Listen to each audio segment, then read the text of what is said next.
wabarakatuh. Alhamdulillahirabbil alamin. Wassalatu wassalamu ala asyrafil anbiya'i wal mursalin wa ala alihi wa sahbihi ajma'in. Amma ba'd. Yang pertama-tama, marilah kita sama-sama meningkatkan rasa syukur kita kepada Allah Subhanahu wa taala karena dengan nikmat dan karunia-Nya kita bisa belajar di tengah-tengah kesibukan kita, yang mana yang lain belum tentu bisa mendapatkan nikmat seperti kita bisa belajar di hari Ahad ya. Mungkin yang lain sibuk dengan keluarganya, ada kondangan, ada jalan-jalan, shopping ya. Alhamdulillah kita berikan nikmat untuk talabul ilmi, yang mana kita sama-sama tahu hadisnya tentang keutamaan menuntut ilmu dan menyampaikan ilmu. Baik, yang kedua, sholawat serta salam semoga senantiasa tercurahkan kepada suri teladan kita, Nabi Muhammad SAW, yang menjadi panutan dan pembimbing bagi kita semuanya. Kemudian yang kami hormati dosen pembimbing kita, Bapak Dr. Bapak Ustadz Dr. Abdul Qasim selaku dosen pengampu tafsir pendidikan agama Islam. Kemudian partner saya Ustadz Muslim, alhamdulillah beliau sudah hadir di tengah-tengah kita dan alhamdulillah menjadi pemakalah ya Ustadz ya dengan tema pembiayaan pendidikan, tafsir ayat-ayat mengenai pembiayaan pendidikan dalam Al-Quran. Bagaimana Ustadz, suaranya bisa dites Ustadz? Sip, bagus. Baik, alhamdulillah ya, sudah siap sepertinya. Sudah siap untuk mengutarakan apa-apa yang sudah disiapkan. Kemudian rekan-rekan kita semua, mahasiswa dan mahasiswi pasca sarjana, yang insya Allah senantiasa bersemangat dalam thalabul ilmi. Baik rekan-rekan yang dimuliakan Allah Subhanahu wa taala, berkaitan tentang pembiayaan pendidikan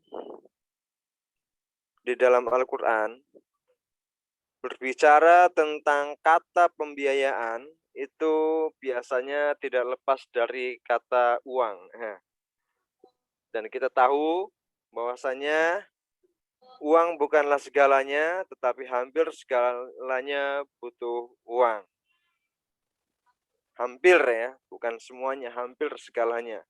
Bahkan masalah pendidikan ini juga perlu pembiayaan. Meskipun kita sama-sama tahu ada pondok atau sekolah yang gratis, tetapi pada dasarnya di situ ada pembiayaan yang dibayarkan oleh orang lain. Ya. Baik itu melalui subsidi silang, bantuan pemerintah maupun orang tua asuh, tetap ada pembiayaannya meskipun tidak dibayar dengan uang, tetapi ada yang memang sengaja untuk dibayarkan ya, yang ditukarkan apa itu dengan akhlak yang baik atau doa yang baik atau generasi-generasi yang baik, memang sengaja untuk ditukarkan ya. Baik rekan-rekan yang dimuliakan Allah Subhanahu wa taala, berdasarkan dengan tema kita, tafsir ayat-ayat Al-Quran mengenai pembiayaan pendidikan, insya Allah akan dikupas tuntas bersama pemakalah kita, Ustadz Muslim atau Felri Pendar. Pada beliau waktu dan tempat kami persilahkan. Falyatafadhal mashkuran Ustadz.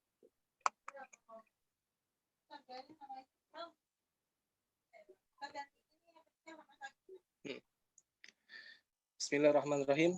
Alhamdulillah wassalatu wassalamu ala Rasulillah wa ala alihi wasallam. Amma ba'd. Assalamualaikum warahmatullahi wabarakatuh. Waalaikumsalam warahmatullahi wabarakatuh. Kita hormati dan kita muliakan guru kita, Dr. Abdul Qasim, dan yang kita cintai kawan-kawan para asatidzah dan ustadzat sekalian. Rahimanallahu wa iyyakum. Alhamdulillah yang telah memberikan kita kemudahan pada siang hari ini untuk mendengarkan sebuah presentasi dalam permasalahan tafsir ayat-ayat mengenai pembiayaan pendidikan dalam Al-Quran. Ikhwan, asatidzah dan ustadzat sekalian, rahimanallahu wa iyyakum, kita mengetahui bahwa pendidikan adalah sebuah kebutuhan yang primer, terlebih bagi kita sebagai seorang muslim yang dituntut terus belajar dan menempuh pendidikan, yang mana yang lebih penting lagi kita dituntut untuk belajar agama. Karena ketika agama seseorang itu bagus, maka insya Allah dunia dan akhiratnya akan bagus. Namun jika dunianya bagus, namun hal tersebut belum bisa menjamin bahwa akhiratnya akan bagus. Sehingga Allah Azza wa Jalla memberikan ganjaran bagi penuntut ilmu, sebagaimana Rasulullah SAW memberikan motivasi yang banyak sekali di banyak hadis beliau mengenai keutamaan menuntut ilmu. Nah, pendidikan atau menuntut ilmu juga tidak terlepas dari pembiayaan dalam pelaksanaannya dan prosesnya, baik hal tersebut bersifat material atau non material. Sehingga kita dapatkan dari zaman para sahabat, tabi'in, tabi'ut tabi'in, dan para ulama dari dulu sampai sekarang itu membiayai perjalanan mereka dalam menuntut ilmu, bahkan membiayai para murid-murid mereka, sebagaimana ada kisah Abu Hanifah memberikan biaya kepada muridnya Abu Yusuf dan seterusnya. Jadi mereka para salaful ummah dari zaman terdahulu itu meletakkan pembiayaan khusus dalam menempuh jalan ilmu ini. Yang mana hal tersebut ketika kita melihat ke sejarah mereka, itu banyak sekali macam-macamnya ataupun hal-hal yang mereka lakukan untuk membiayai pendidikan mereka sampai mereka pun menjadi ulama besar atau memiliki tempat di masyarakat atau mendapatkan ilmu yang banyak sehingga bisa bermanfaat bagi kaum muslimin. Nah, asatidzah dan ustadzat sekalian, mengenai pembiayaan dalam pendidikan dalam Islam itu sebenarnya sederhana sekali. Dan insya Allah apa yang kita akan sampaikan saat ini itu sangat simpel sekali. Nah, namun nanti ke depannya terjadi perkembangan ataupun yang tadinya yang umum itu dikhususkan, terus pengkategorian, nah seperti itulah. Jadi teknisnya yang semakin meluas itu. Namun pada umumnya, pada intinya hal tersebut itu sangat ringkas, sangatlah ringkas. Nah, jadi kalau kita ingin meringkas semua pembiayaan pendidikan itu hanya 3 aja. Pertama, biaya personal. Nah, biaya personal tersebut meliputi biaya pendidikan yang harus dikeluarkan oleh peserta didik dalam mengikuti proses pembelajaran sehingga hal tersebut teratur dan berkelanjutan. Nah, jadi biaya personal ini mencakup pakaian seragam, transportasinya, konsumsinya, dan akomodasinya dan segala macam. Jadi biaya yang berhubungan dengan pribadi sang pelajar tersebut. Yang kedua adalah biaya investasi seperti biaya sarana prasarana, pengembangan sumber daya manusianya, dan modal kerja tetap. Nah, lalu yang terakhir adalah biaya operasional satuan pendidikan.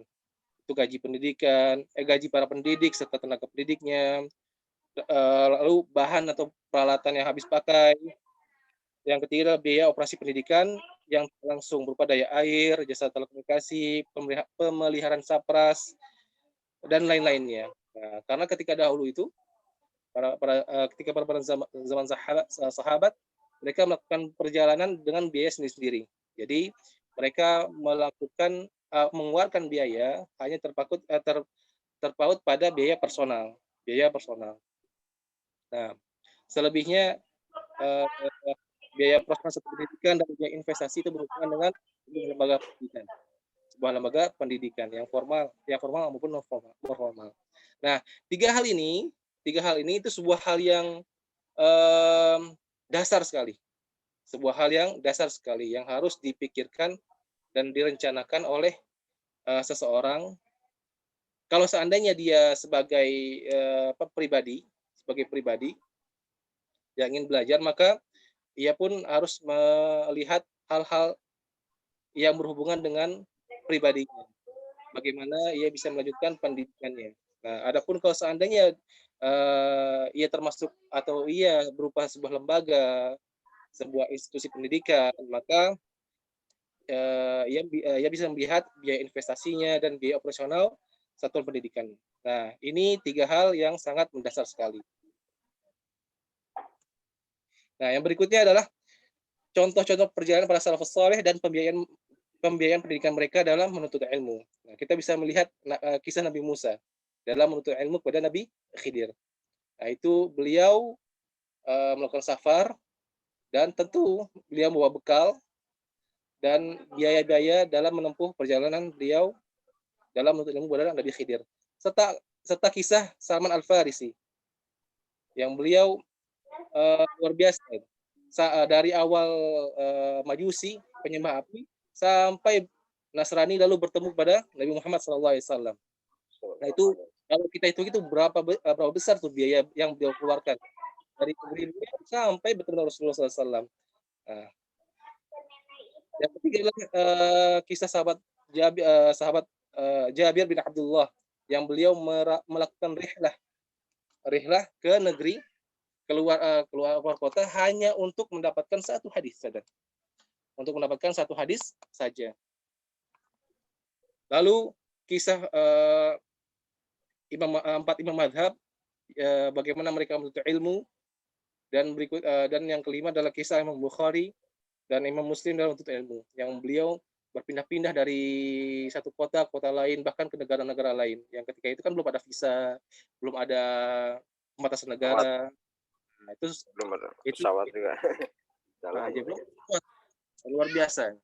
Jadi ini beberapa contoh ya, ikhwan, asatidzah dan ustadzah sekalian, bagaimana mereka membiayai pendidikan mereka dalam menuntut ilmu.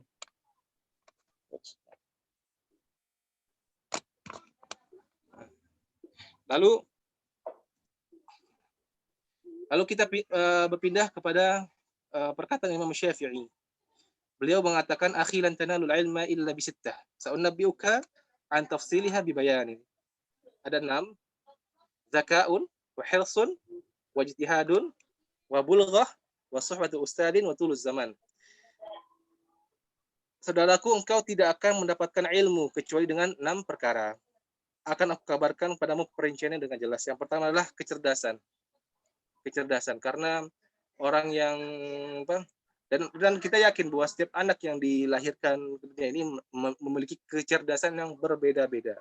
Kecuali kalau ini dibutuhkan akal ya dalam memahami pelajaran-pelajaran.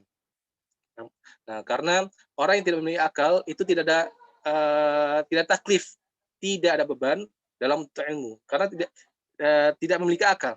Nah, namun anak-anak yang memiliki akal itu memiliki kecerdasan masing-masing yang bisa diposisikan di tempatnya masing-masing. Nah, yang kedua adalah kemauan keras. Yang ketiga adalah semangat. Yang berikutnya adalah bekal yang cukup atau harta. Lalu suhbat ustadz, bimbingan ustadz, dan waktu yang lama. Ini perkataan Imam Asy-Syafi'i yang sangat masyhur sekali. Lalu kita berpindah kepada seorang tabi'in yang beliau adalah guru Al-Imam Malik rahimahullah ta'ala. Nah, jadi beliau ini bernama Rabi'ah Ar-Ra'i. Nah, beliau ini punya ayah.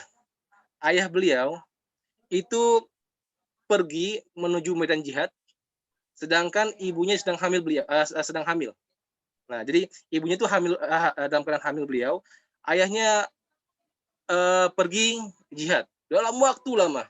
Nah, sampai-sampai ibunya melahirkan, lalu dinamakan Rabi'ah Ar-Ra'i, lalu besar dan tumbuh berkembang. Nah, namun ayahnya belum kembali. Nah, dan ibunya ketika itu ditinggalkan oleh oleh suaminya itu harta yang banyak berupa 30.000 dinar. Nah, pas kembali ayahnya itu keadaan kota tuh udah berubah. Keadaan kota, lalu beliau mencari rumahnya dan ketemu. Nah, beliau masuk ke rumahnya dan ini apa namanya ketemu dengan dihadang oleh seorang pemuda. Dihadang oleh seorang pemuda dan ini Anda bisa dapatkan kisah-kisahnya di kisah para tabi'in. Lalu ini Berantem. ya, ini siapa ini? Kok datang orang asing Masuk datang aja. Kenapa, Sat? Ya, masuk aja berantem. Terus lanjut, Sat. Berantem akhirnya kata ibunya keluar lihat wah beliau bilang ya Rabi'ah itu ayahmu. Jangan berantem dan akhirnya dilerai dan segala macam. Alhamdulillah mereka bersatu kembali ketika malam itu. Lalu sudah mulai masuk Isya. Nah, Rabi'ah itu sudah duluan pergi ke masjid. Ayahnya belum. Masih ngobrol-ngobrol dengan ibunya. Nah, lalu setelah Isya itu orang-orang pada ngumpul di masjid. Orang-orang pada ngumpul di masjid, pada duduk di majelis sampai di berkumpul belajar dari seorang syekh yang muridnya begitu banyak. Nah, ayahnya Rabi'ah ini itu dapat saf paling belakang karena beliau terlambat. Paling belakang. Nah, sudah selesai, dia heran nih, ini kok orang banyak sekali gitu loh yang belajar dari syekh tersebut. Nah, dari situ dia tanya sama orang pas pulang, itu siapa yang tadi? Wah, pasti kamu itu bukan orang sini nih. Kata yang ditanya. Oh, saya orang sini, kata ayahnya Robiah ini. Tapi saya nggak tahu itu siapa. Nah, itu Robiah, katanya. Wah, mungkin dia pikir Robiah siapa gitu kan. Ya pulang, setelah pulang, nah baru mulailah percakapannya kepada istrinya. Dia nanya, beliau menceritakan jadi di masjid itu ada seorang syekh, muridnya banyak sekali, sehingga apa namanya nggak bisa saking banyaknya beliau pun nggak bisa melihat wajah syekh tersebut yang mengajar manusia ketika itu, di saat itu. Nah, lalu percakapan tersebut mulailah mengarah kepada uang yang ditinggalkan sang ayah ini. Nah, nah ibunya lalu balik bertanya, karena uang 30.000 dinar, 30.000 dinar emas semua tuh, subhanallah alazim. Nah, itu bertanya sama membalikkan pertanyaan atau bertanya kembali kepada sang ayah. Mana yang engkau suka? 30.000 dinar atau kedudukan yang seperti Anda lihat itu yang Anda lihat di masjid itu. Nah, kata ayahnya, Suami. ya, itulah kedudukan yang saya lihat di masjid itu lebih saya sukai daripada 30.000 dinar. Nah, kata ibunya, saya telah menghabiskan 30.000 dinar emas sehingga menjadikan anakmu itu berdiri mengajar manusia seperti yang kau lihat. Subhanallah. Jadi ibunya Rabi'ah menghabiskan begitu banyak uang untuk menjadikan sang anak ini menjadi panutan bagi kaum muslimin ketika itu. Nah, maka sang ayah pun ya tentu dengan senang hati sekali bahwa harta yang ditinggalkannya itu berubah menjadi sebuah hal yang sangat bermanfaat bagi kaum muslimin dan hal yang membanggakan bagi beliau sendiri. Nah, jadi ini kisah dari Rabi'ah Ar-Ra'i yang mana beliau menjadi salah satu dari guru Al-Imam Malik rahimahullah taala. Yang kedua adalah Abdurrahman bin Qasim. Nah, Abdurrahman bin Al-Qasim, beliau adalah murid Imam Malik rahimahullah taala. Beliau mengatakan, ufdi bi Malik talab al-ilmi ila an naqada saqaf baitihi faba'a khashabahu thumma malat alaihi ad-dunya. Nah, beliau menceritakan bahwa Al-Imam Malik rahimahullah taala itu mencari ilmu saking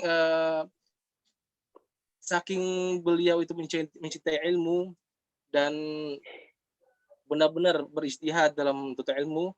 Bahkan Imam Malik pun sampai menjual atap rumahnya. Karena kan kalau di Arab Saudi itu atap itu dari kayu-kayu ya. Kayu-kayu yang palang-palang seperti itu, lalu ditutupi dengan apa namanya? Rumbia. Nah, ada kadang ada yang rumput atau ada apa namanya? Pelepah. Pelepah kurma, sahih. Pelepah kurma seperti. Nah, beliau menjual atapnya itu loh, kayunya itu dijual. Subhanallah, untuk menuntut ilmu. Subhanallah. Sehingga setelah itu sehingga sebagaimana yang dikatakan bahwa ilmu itu kalau kita memberikan seluruh hidup kita, maka ilmu akan memberikan setengahnya. Ilmu akan memberikan setengahnya. Lalu bagaimana kalau seandainya kita tidak memberikan setengahnya kepada ilmu? Kita dapat apa gitu dari ilmu? Nah, ini Imam Malik rahimahullah taala itu sampai atap rumahnya dijual itu untuk menuntut ilmu. Nah, lalu berikutnya ada Muhammad bin Salam Al-Baikandi. Nah, Muhammad bin Salam Al-Baikandi adalah seorang perawi hadis yang sangat masyhur. Beliau itu adalah belajar dari Abdullah bin Al-Mubarak, Sufyan bin Uyainah, kemudian dan banyak sekali para tabi'in yang lainnya yang menjadi guru beliau. Nah, beliau kalau nggak salah Abdul Salam, Anda lupa Muhammad bin Abdul Salam apakah termasuk tabi'in atau tabi'in? Karena beliau lahirnya itu tahun 1600 Hijriah. 1600 Hijriah, lalu meninggal tahun 200-an Hijriah. Nah, beliau mengatakan apa? Anfaqtu fi talabil ilmi 40.000 wa anfaqtu fi nashrihi 40.000. Aku menuntut ilmu menghabiskan 40.000 dinar. 40.000 dinar. Dan aku menyebarkan ilmu tersebut dengan biaya 40.000 dinar. Jadi para ulama terdahulu mereka waktu mereka yang digunakan seluruhnya untuk menuntut ilmu, tapi apa yang mereka miliki dalam menuntut ilmu. Apa yang mereka miliki dalam menuntut ilmu. Sehingga wajar nama mereka pun tetap hidup setelah jasad mereka meninggal. Nah, jadi sebuah keberkahan ilmu yang mereka para ulama kita wariskan dari zaman terdahulu sampai sekarang. Dan berikutnya adalah dan itu adalah contoh-contoh dari beberapa ulama dan salaful ummah kita dalam menuntut ilmu. Yang berikutnya adalah beberapa referensi ayat dalam pembiayaan pendidikan dalam Islam. Ikhwan, asatidzah dan ustadzah sekalian, rahimanallahu wa iyyakum, dalam muqarrar ataupun yang telah diberikan kepada kita hanya surat An-Nisa ayat 58 dan Al-Baqarah 157. Namun sangat baik sekali jika kita tambahkan beberapa ayat itu karena banyak hal-hal penting yang sangat berkaitan erat dalam pembiayaan pendidikan dalam Islam. Yaitu ada Al-Hasyr ayat 18, Al-Furqan 67 ayat 7 dan Al-Baqarah 172. Nah, ini hanya beberapa tambahan dari kita. Tentu kalau ingin mengkaji lebih banyak lagi satu Al-Quran, kita akan dapatkan semua banyak ayat baik yang tersirat maupun tersurat itu yang berhubungan dengan pembiayaan pendidikan dalam Islam. Namun naktafi bihadzal qadar, kita cukupkan 5 ayat ini saja. Yang pertama adalah surat An-Nisa. A'udzu minasyaitonir rajim. Innallaha ya'murukum an tu'addul amanat ila ahliha wa idza hakamtum bainan nasi an tahkumu bil 'adl. Innallaha ni'ma ya'idzukum bihi. Innallaha kana sami'an basira. Yang terjemahannya, sungguh Allah menyuruhmu menyampaikan amanat kepada yang berhak menerimanya. Dan apabila kamu menetapkan hukum di antara manusia, hendaknya kamu menetapkan secara adil, dengan adil. Sungguhnya Allah sebaik-baiknya yang memberikan pengajaran padamu. Sungguh Allah Maha mendengar, Maha melihat. Nah, jika kita melihat tafsir ayat ini, maka ayat ini berhubungan dengan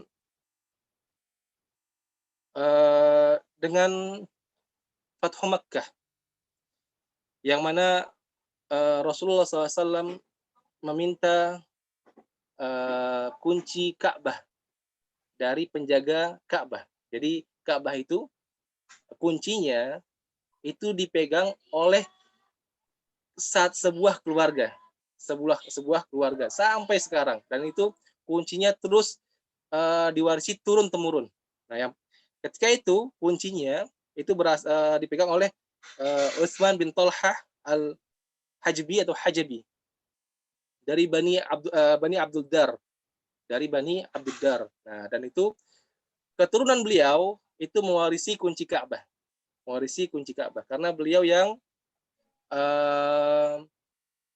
diamanahkan ketika itu oleh kaum Quraisy untuk memegang kunci Ka'bah. Nah, dan Rasulullah SAW ketika mengambil kunci melalui Ali radhiyallahu anhu itu mengembalikan lagi kunci tersebut kepada Utsman bin Talhah. Padahal beliau adalah masih kafir ketika itu, masih kafir. Namun karena turun ayat bahwa hak kepemilikan kunci itu adalah di Utsman bin Talhah, maka Rasulullah pun mengembalikannya ke Utsman bin Talhah. Dan ayat amanah ini itu langsung turun dari langit agar Rasulullah menyerahkan kunci itu kepada yang memegangnya di awal pertama kali. Jadi ayat amanah itu ayat yang sangat luar biasa. Karena langsung Allah turunkan dari langit agar kaum muslimin itu menjaga amanahnya. Nah, ini surat An-Nisa ayat 58. Nah, kata kunci di ayat ini adalah amanah sama adil. Amanah dan adil. Yang kedua adalah Al-Baqarah ayat 197. Al-Hajju asyhurun ma'lumat, faman farada fihinna al-hajja fala rafatha wala fusuq wala jidala fil hajj, wa ma taf'alu min khairin ya'lamuhu Allah, wa tazawwadu fa inna khairaz zadi taqwa wattaquni ya ulil albab. Nah, berbicara masalah haji, musim haji adalah pada bulan-bulan yang telah dimaklumi. Barang siapa menjalankan haji dalam bulan-bulan tersebut, maka janganlah ia berkata jorok, berbuat maksiat, bertengkar dalam melakukan haji, serta segala tazawwadu fa inna ini maaf ini kurang nih apa namanya? Kurang terjemahannya. Segala yang baik yang kamu kerjakan maka Allah akan mengetahuinya. Wa tazawwadu fa inna khairaz zadi taqwa, maka berbekallah karena sebaik-baiknya bekal adalah takwa. Wattaquni ya ulil albab, maka bertakwalah kepadaku wahai orang-orang yang berakal, wahai ulil albab. Nah, di sini sebenarnya titik poinnya adalah watazawwadu, azad, bekal. Namun kita bisa mengambil juga dari fala rafata wala fusuq wala jidal fil hajj. Jadi berkata-kata kasar, berkata-kata jorok itu bisa kita ambil juga dari ayat ini dalam pembiayaan. Misalnya kalau ada wali murid itu telat memberikan SPP dan segala macam atau yang lainnya. Nah, kita nggak boleh berkata kotor dan segala macam, bertengkar. Nah, itu bisa diarahkan ke sana ya, walaupun itu berhubungan dengan haji. Nah, namun titik beratnya adalah watazawwadu. Ini surat Al-Baqarah ayat 197. Yang berikut adalah Al-Hasyr ayat 18. Ya ayyuhalladzina amanu taqullaha wal tanzur nafsum ma qaddamat lighad wattaqullaha innallaha khabirum bima ta'malun. Wahai orang beriman, bertakwalah kepada Allah dan hendaklah setiap orang memperhatikan apa yang telah diperbuatnya untuk hari esok. Bertakwalah kepada Allah, sungguhnya Allah Maha mengetahui apa yang kamu kerjakan. Nah, di sini adalah titik beratnya di wal tanzur nafsun ma qaddamat lighad, yaitu perencanaan dan orientasi kepada akhirat. Perencanaan dan orientasi pada akhirat. Surat Al-Hasyr ayat 118. Yang berikut adalah surat Al-Furqan ayat 67. Walladzina idza anfaqu lam yusrifu wa lam yaqturu wa kana baina dzalika qawama. Nah, yaitu orang-orang yang apabila membelanjakan harta, mereka tidak berlebihan dan tidak pula kikir.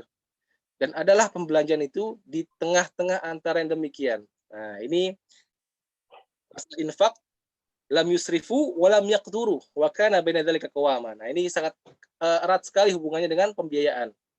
Jadi titik beratnya itu tidak berlebihan dan tidak kikir, tapi di antaranya. Ini mengandung asas efektivitas dan efisiensi. Efektivitas dan efisiensi. Yang berikutnya adalah ya ayyuhalladzina amanu kulu minat thayyibat ma razaqnakum washkuru lillahi in kuntum iyyahu ta'budun.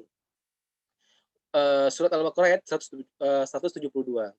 Wahai orang yang beriman, makanlah dari rezeki yang baik yang kami berikan kepada kamu dan bersyukurlah kepada Allah jika kamu hanya menyembah kepadanya. Nah, ayat ini adalah kulu minat thayyibat. Jadi pendanaan itu harus berasal dari hal-hal yang halal, yang thayyib, yang baik. Nah, walaupun bisa kita dapatkan dari hal-hal yang buruk, investasi yang lain, namun Allah mengatakan pembiayaan itu harus berdasarkan dari pembiayaan pendidikan dari yang thayyibat, dari hal-hal yang baik. Washkuru lillahi in kuntum iyyahu ta'budun, dan selalu bersyukur kepada Allah. Nah, jadi asatidzah dan ustadzat sekalian, kita bisa mengambil beberapa poin-poin penting. Adalah yang pertama adalah surat An-Nisa 58, yaitu pertama adalah amanah, yang kedua adil, yang ketiga hikmah, dan yang keempat adalah yang berhak. Jadi pembiayaan, nah ini kita kembali kepada yang tiga dasar tadi. Baik pembiayaan tersebut itu secara pribadi maupun lembaga, atau pembiayaan dalam bentuk pribadi ataupun pembiayaan dalam lembaga, maka pembiayaan pendidikan itu harus amanah. Bagaimana mengelola dana tersebut khusus pada tempat-tempatnya, tidak kurang dan tidak lebih. Karena kadang-kadang ada orang-orang yang yang ketika melihat uang besar itu matanya silau, dan itu banyak di beberapa ada kasusnya bahkan baik itu khususnya lembaga ya, baik lembaga tersebut diatur oleh keluarga, yayasan keluarga, atau lembaga tersebut memang dari yayasan perorangan. Jadi ada yang melakukan korupsi ataupun penggelembungan dana. Jadi sehingga dana-dana yang terkumpul itu tidak ditempatkan pada tempatnya. Yang ketiga adalah adil. Adil adalah adil dan hikmah. Bagaimana dana-dana tersebut ditempatkan pada tempatnya masing-masing. Nah, lalu yang berhak. Karena setiap pos itu memiliki pembiayaan, setiap pos atau setiap orang berhak kita ambil dananya, dan setiap pos atau setiap orang itu berhak mendapatkan biaya dari kita. Contoh misalnya pembiayaan kita mengambil dari orang-orang yang memiliki kelebihan dalam pembiayaan. Lalu kita mengambil anak-anak yatim untuk disekolahkan ke tempat kita misalnya. Nah, itu terjadi subsidi silang. Nah, itu yang berhak. Karena terkadang dan ini terjadi. Contoh seperti kayak di sekolah negeri itu kan ada KJP. KJP ya? Ya, sahih, KJP. Itu wallahi Ustaz, anak ngeliat sendiri. Ada orang yang anak kenal, itu beliau ini anak nggak menyebut nama ya, tidak menyebut nama dan segala macam sehingga tidak buat gibah ya. Itu di kampungnya memiliki rumah yang mewah, fasilitas yang bagus. Tapi di Jakarta beliau ngontrak rumah 3 petak untuk mendapatkan KJP untuk anak-anaknya di untuk mendapatkan KJP nah jadi seperti itu. Nah, dan banyak deh. Ya, dan mungkin di tempat lain banyak sekali. Yang Iya, yang ada yang, banyak. yang tidak berhak itu malah mengambil dana-dana yang harusnya untuk orang yang membutuhkan. Ya memang haknya di sana. Nah, ini hati-hati nih. Ini sebuah kezaliman luar biasa itu.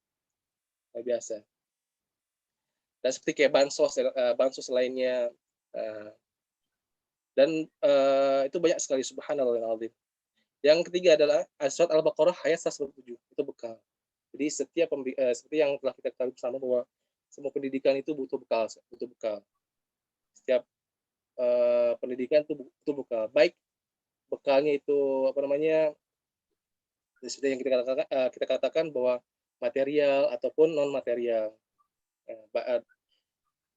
Dan hal ini Allah telah tekankan watazawwadu fa inna khairaz zadi taqwa. Watazawwadu, berbekallah.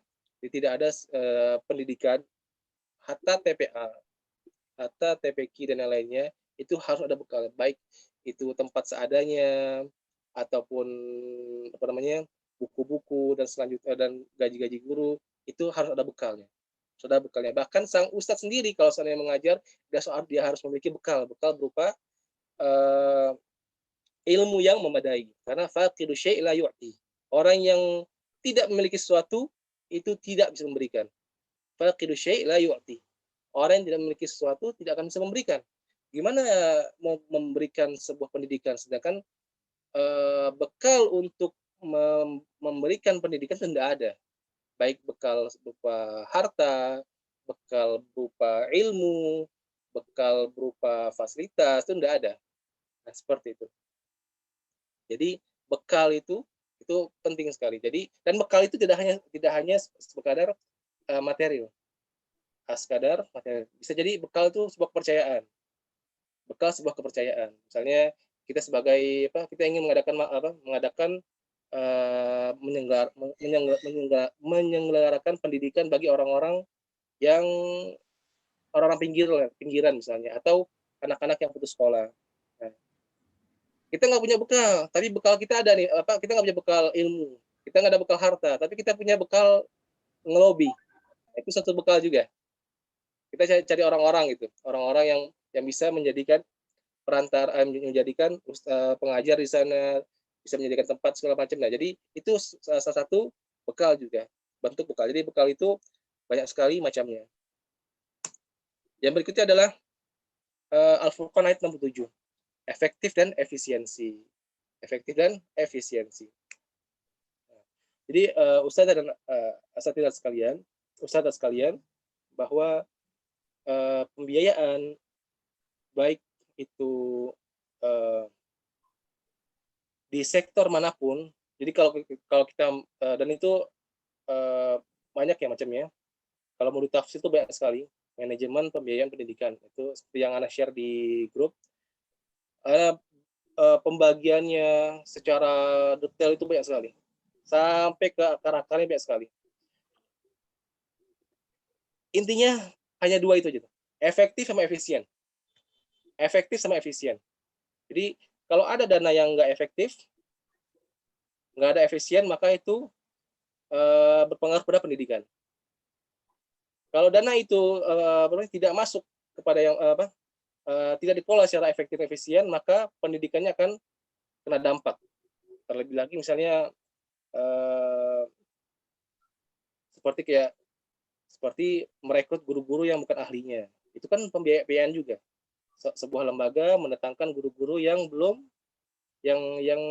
bukan ahlinya, atau lembaga tidak memberikan upgrading kepada guru-gurunya, atau lembaga tidak menyediakan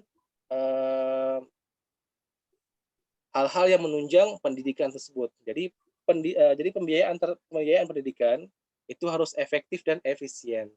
Nah, dan ini di mana-mana menjadi sebuah dasar manajemen, sebagaimana yang telah diketahui bersama. Lalu yang berikutnya adalah Al-Hasyr ayat 18. Wal tanzur nafsun ma qaddamat lighad. Yang pertama adalah akhirat. Jadi ikhwan asatidz dan ustadzat sekalian, sebuah pendidikan, lembaga pendidikan dan pembiayaan di dalamnya itu jika kita letakkan tujuan pembiayaan tersebut ke akhirat, hasilnya akan berbeda jauh dengan lembaga pendidikan yang pembiayaannya itu murni untuk dunia, murni dunia. Nah, kalau ini Afwan Pak, Ana tidak menuduh ataupun yang lainnya. Hanya hal yang sebenarnya yang menjadi pertanyaan dulu, pertanyaan sampai saat ini tuh. Para pembesar di negeri ini atau orang-orang yang telah menempuh jenjang SD, SMP, SMA, S1, S2, S3 seterusnya, itu banyak dari mereka itu menyimpang. Contoh, ada yang sampai korupsi dana bansos, ada yang sampai korupsi ada yang melakukan apa namanya yang alat antigen atau swab yang bekas, padahal mereka berpendidikan. Ada yang mereka itu istilahnya apa namanya benar-benar mencari muka ataupun menghasut hanya untuk mencari uang, padahal mereka itu pendidikan SD, SMP, SMA dan seterusnya. Nah, atau terlebih lagi penipuan online yang kita dapatkan di media-media sosial. Bahkan ada penipuan-penipuan yang ditujukan kepada yayasan-yayasan, misalnya saya telah transfer sekian, tolong dikembalikan lagi uangnya dan seterusnya, itu banyak itu. Nah, padahal mereka sudah menempuh jenjang pendidikan. Apakah ada masalah dalam ininya, dalam hal tersebut ya, dalam pendidikannya atau gimana? Karena kita belum pernah dengar gitu. Misalnya ada seorang hafiz Quran itu korupsi dana bansos misalnya ya, atau melakukan penipuan online misalnya, atau dan lain-lainnya lah. Dan apalagi ketika kita melihat ke belakang itu, para ulama terdahulu itu kita jarang kita dapati mereka para ulama biografinya ada cacat seperti itu. Misalnya ulama fulan melakukan penipuan misalnya. Ulama fulan mengambil dana sekian-sekian. Ulama fulan mencuri segala macam. Nah, yang ada ketika mereka melakukan pencurian seperti seorang tabi'in, dulunya beliau seorang qutta'ut thariq, seorang pembegal di jalan yang mengambil harta di jalan, yang mencegat kafilah-kafilah, lalu mendengar seseorang membaca Al-Qur'an, lam ya'ni lil ladzina amanu an takhsha'a qulubuhum bi dzikrillah dan seterusnya. Nah, seperti itu. Jadi jarang kita dapatkan. Nah, jadi kalau ingin mendapatkan keberkahan dalam hasil atau output pendidikan, sangatlah layak jika pembiayaan pendidikan setiap lembaga itu diletakkan untuk akhirat. Makanya para ulama terdahulu ketika mereka membiayai pendidikan mereka secara pribadi, mereka letakkan semua pembiayaan tersebut hanya untuk Allah Azza wa Jalla. Nah, dan hasilnya antum bisa lihat dan kita bisa nikmati sekarang di kitab-kitab syiar ulama, kitab-kitab biografi ulama, itu nama mereka subhanallahil azim sangat harum. Ilmu mereka itu berkah. Sampai anak cucu kita itu masih bisa dinikmati oleh anak-anak cucu kita. Nah, yang berikutnya adalah perencanaan. Ustaz dan saudara sekalian, berdasarkan surat Al-Hasyr ayat 18, wal tanzur nafsan ma qaddamat lighad, maka kita harus merencanakan. Dan ini kita pun bisa melihat di buku-buku manajemen pembiayaan, pasti ada perencanaan di sana. Baik perencanaan secara per semester, perencanaan secara tahunan, perencanaan per 5 tahun dan seterusnya. Bahkan perencanaan pendanaan yang habis berapa, tahunannya berapa dan segala macam. Jadi pembiayaan itu butuh perencanaan. Sebagaimana para sahabat tuh mereka menghitung. Misalnya kalau melakukan rihlah dari Madinah ke Mekah itu butuh berapa? Butuh berapa? Karena kalau enggak bisa mati di jalan, bisa berhenti di tengah jalan. Nah, itu berbahaya. Jadi ini surat Al-Hasyr ayat 15. Nah, yang terakhir adalah Al-Baqarah 172. Bahwa dana untuk membiayai pendidikan itu harus berasal dari hal yang halal. Harus berasal dari hal yang halal. Terlebih untuk menggaji guru. Terlebih untuk membangun bangunan fasilitas. Nah, walaupun untuk marafiqul ammah, untuk fasilitas umum seperti misalnya jalan menuju sekolah atau WC di sekolah itu bisa mendapatkan dari hasil yang dari riba, dari bunga bank segala macam. Namun sangatlah bagus sekali kalau seandainya semua pembiayaan dalam sebuah lembaga itu berasal dari yang halal. Dan terlebih lagi jika hal tersebut yang berhubungan dengan pribadi.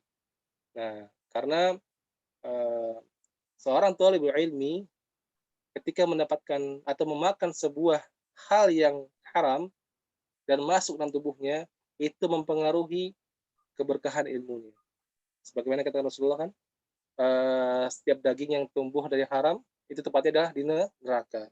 Makanya para ulama itu sangat menjaga sekali apa yang masuk ke dalam tubuh mereka. Nah, sebagaimana lembaga, walaupun bisa lembaga itu misalnya investasi ke hal-hal ribawi, meletakkan misalnya uangnya di bank, ambil ribanya buat pemasukan, atau hal-hal investasi haram lainnya bisa, namun dan itu insya Allah akan mengurangi keberkahan dari pendidikan yang berjalan di lembaga tersebut.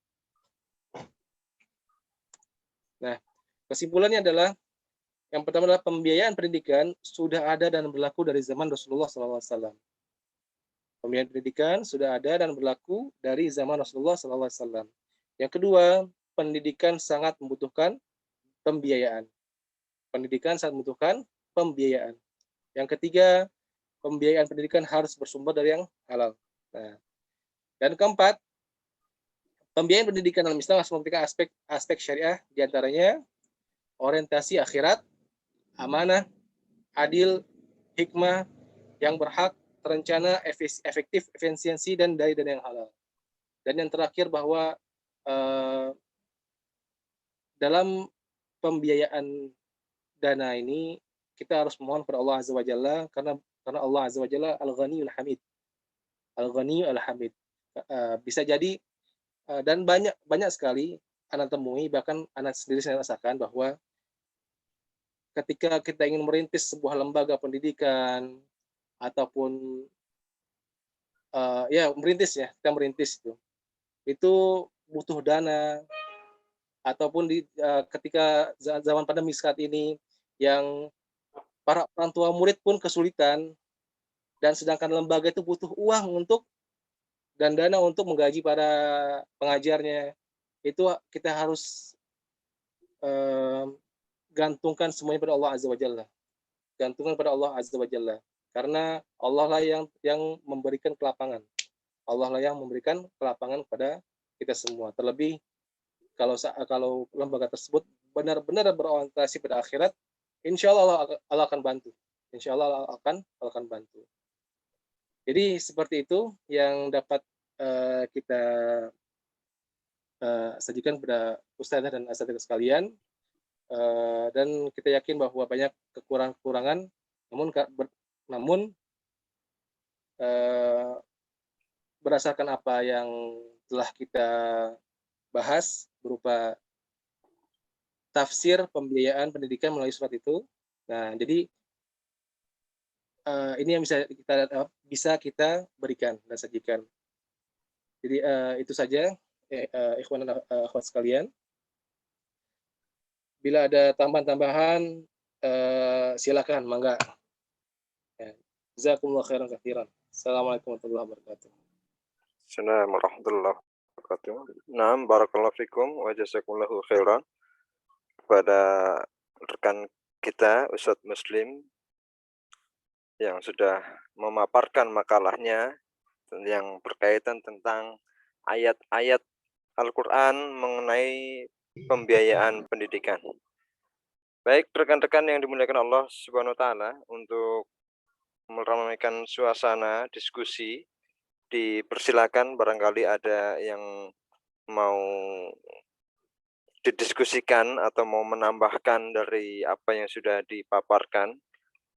Waktu dan tempat dipersilahkan. Falyatafadhal masykura.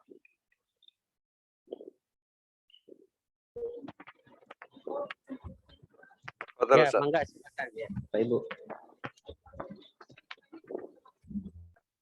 Ini kalau nggak ada yang komen berarti lembaganya pada cukup semua dananya.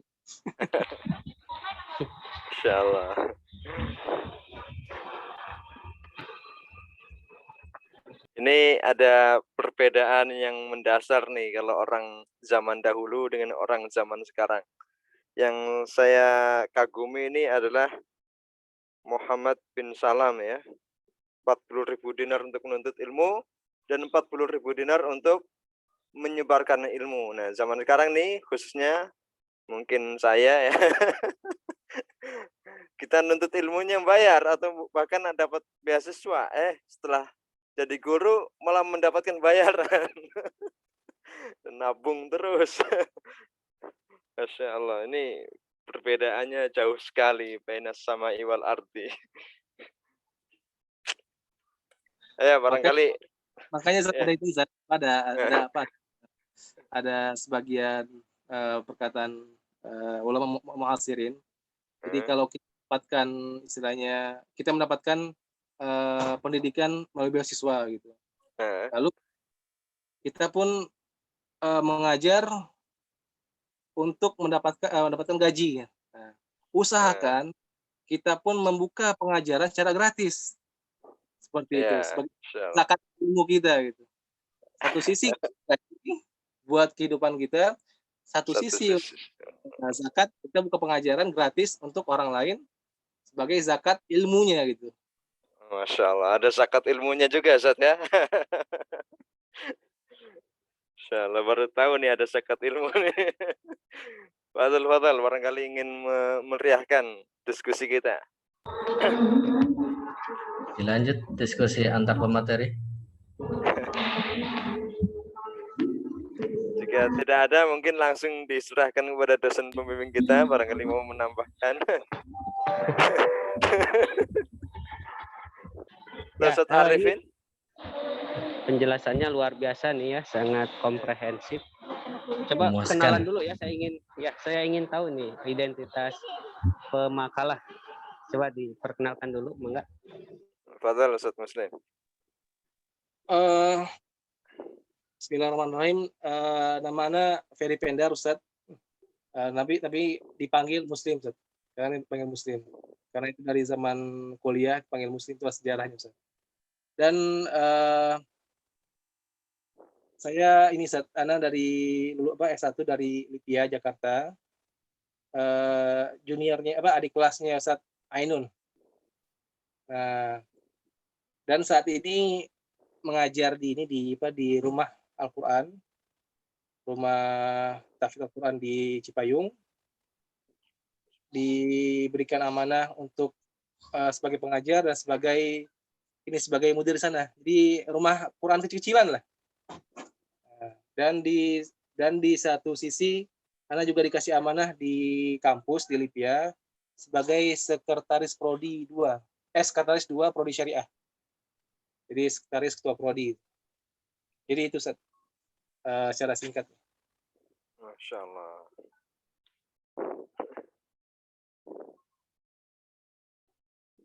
Bisa bantu masukin santri nih ke Libya nih.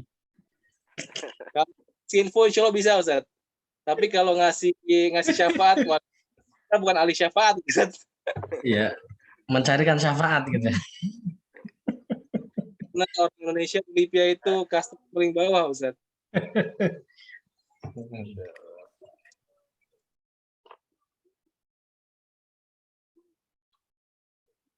Info-info. Ustaz Solihun belum mengenalkan diri, Ustaz Solihun. Saya moderator.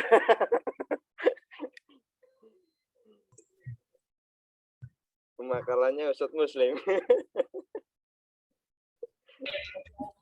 Silakan bertanya Bapak Ibu ya, dimanfaatkan. Ustaz Solihun belum mengenalkan diri Pak dosen. Enggak, silakan.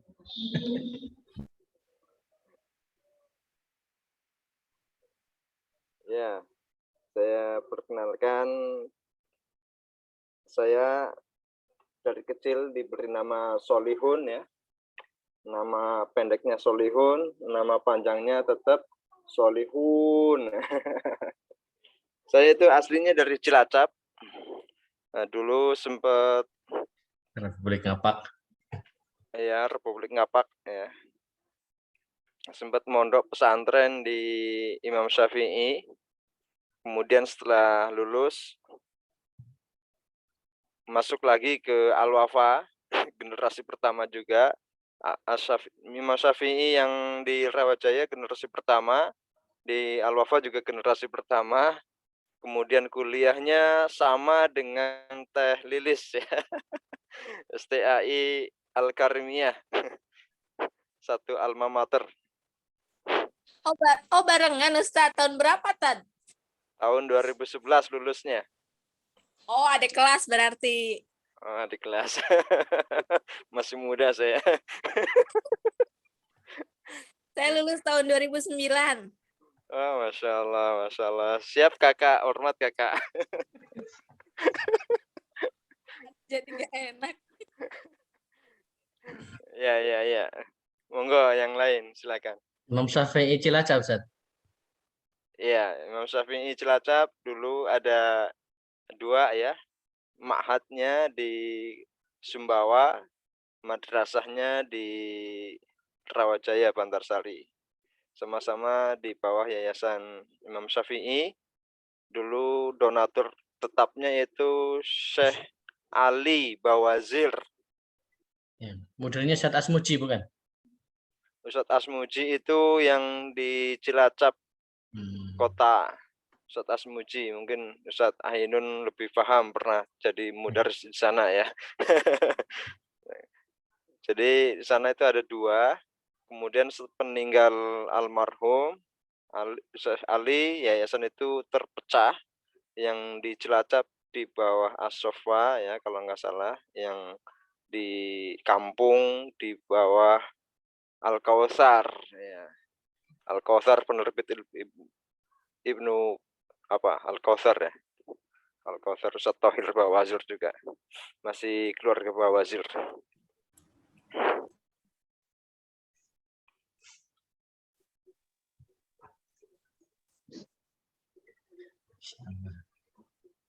Assalamualaikum. Ustaz Riza. Waalaikumsalam warahmatullahi wabarakatuh. Fadal. Jadi menarik pembahasan dari mutakallim hari ini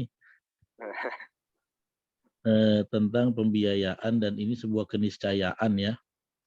Dan ada satu selorohan yang cukup menarik tadi, ada zakat ilmunya tuh ya. Iya. Itu Saya betul juga inspiring nih buat kita nih. Kaget nih. Saya tuh dari SMP banyak gratisannya di SMP, SMA sampai D2 ya. Kecuali S2 S1-nya nggak gratis ya. S1 dan S2 bayar saya.